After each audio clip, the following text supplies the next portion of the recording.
ନିଶ୍ଚୟ ସଫଳ ହୋଇଥାଏ। ଯେଉଁଦିନ ଆପଣ ନିଜର ହସର ମାଲିକ ନିଜେ ହୋଇଯିବେ ସେତେବେଳେ ଆପଣଙ୍କୁ କେହି ମଧ୍ୟ କନ୍ଦାଇ ପାରିବ ନାହିଁ।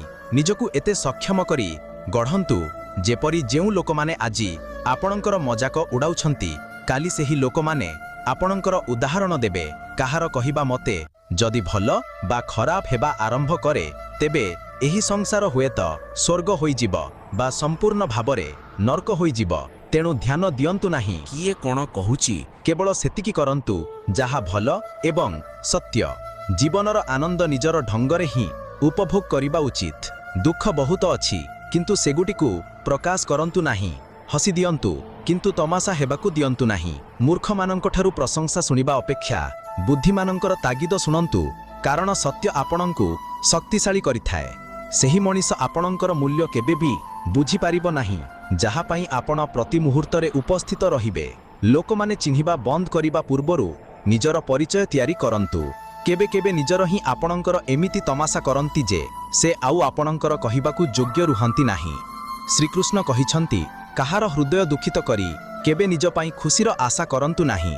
ସର୍ବଦା ଅନ୍ୟମାନଙ୍କଠାରୁ ଅଧିକ ନିଜଠାରୁ ଆଶା କରନ୍ତୁ, କାରଣ ଅନ୍ୟମାନଙ୍କଠାରୁ ଆଶା ଅନେକ ଦୁଃଖ ଦେଇଥାଏ, ଯେତେବେଳେ କି ନିଜଠାରୁ ଆଶା ଆପଣଙ୍କୁ ପ୍ରେରଣା ଦେଇଥାଏ। ଶବ୍ଦରେ ଏତେ ଶକ୍ତି ଥାଏ ଯେ ସେମାନେ କାହାର ଜୀବନ ଗଢ଼ିପାରନ୍ତି ବା ବିଗାଡ଼ି ପାରନ୍ତି, ସମ୍ପର୍କ ଯୋଡ଼ି ପାରନ୍ତି, ଭାଙ୍ଗି ପାରନ୍ତି ଏବଂ ଆପଣଙ୍କର ହୃଦୟର ଦୁଃଖକୁ ଦୂର କରିପାରନ୍ତି ବା ତାହାକୁ ବଢ଼ାଇ ମଧ୍ୟ ଦେଇପାରନ୍ତି। ମୋ ମତରେ କଠିନ ପରିସ୍ଥିତିରେ ମଣିଷ ଯଦି ସଠିକ୍ ଶବ୍ଦ ଓ ସଠିକ୍ ମାର୍ଗଦର୍ଶନ ପାଏ ତେବେ ସେ ସବୁଠାରୁ ବଡ଼ ସମସ୍ୟା ସହିତ ମଧ୍ୟ ଲଢ଼ି ଆଗକୁ ବଢ଼ିପାରେ। ଯେତେବେଳେ ଜୀବନ ଆପଣଙ୍କୁ ଦ୍ୱିତୀୟ ସୁଯୋଗ ଦେଇଥାଏ ତେବେ ପୁରୁଣା ଭୁଲଗୁଡ଼ିକୁ ପୁନରାବୃତ୍ତି କରିବାର ଭୁଲ କେବେ କରନ୍ତୁ ନାହିଁ।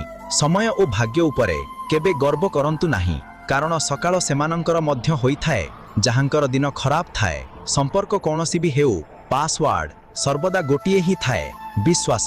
ସେହି ବ୍ୟକ୍ତିର ରୋଗର କୌଣସି ଔଷଧ ନାହିଁ ଯିଏ ଅନ୍ୟମାନଙ୍କର ଉନ୍ନତି ଦେଖି ଈର୍ଷା କରେ।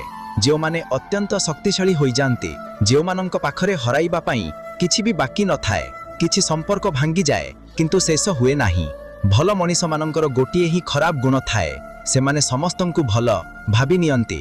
ଯିଏ ସହିବା ଜାଣେ ସେ କେବେ ହାରିଯାଏ ନାହିଁ। କେବେ କାହାର ହୃଦୟ ଦୁଖାଇବା ଭଳି କଥା କହିବେ ନାହିଁ, କାରଣ ସମୟ ବିତିଯାଏ କିନ୍ତୁ କଥା ସର୍ବଦା ମନେ ରହିଥାଏ। କାହାକୁ ତାର ଅସଲି ସ୍ଥିତି କହିବେ ନାହିଁ, କାରଣ ସମୟ ବଦଳିବାକୁ ବେଶୀ ସମୟ ଲାଗେ ନାହିଁ। ଜୀବନରେ ସବୁଠାରୁ ଅଧିକ ଖୁସି ସେହି ଲୋକମାନେ ହିଁ ରହିଥାନ୍ତି ଯେଉଁମାନେ ଏକା ରହିବା କଳାକୁ ଶିଖିଯାଆନ୍ତି। ସବୁକିଛି ଭଲ ହୋଇପାରେ, ସବୁକିଛି ବଦଳିପାରେ,